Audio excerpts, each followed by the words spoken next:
Don't be ashamed of the fact that there's a value proposition in play here.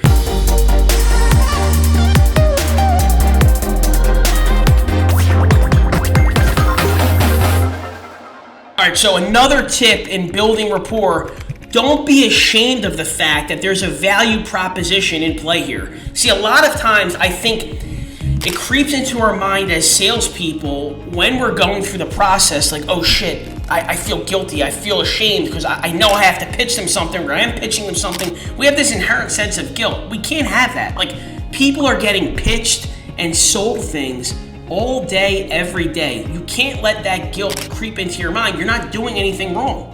This is your job. If they see enough value built in the product, they're gonna buy it from you, just like they do every single other thing in their life.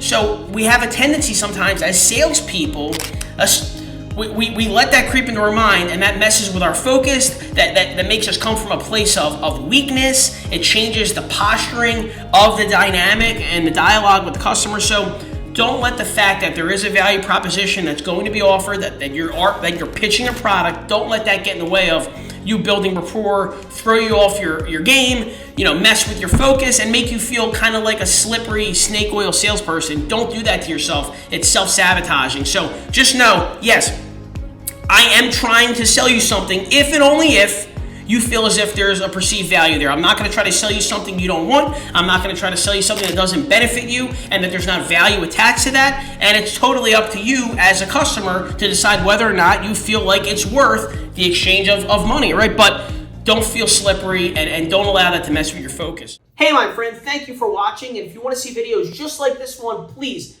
like and subscribe to our channel. We really appreciate the love and support. And don't forget, leave some comments down below. I'm looking forward to all of your interaction and feedback, and I can't wait to bring you more videos just like this one. Thanks again. I'll talk to you soon.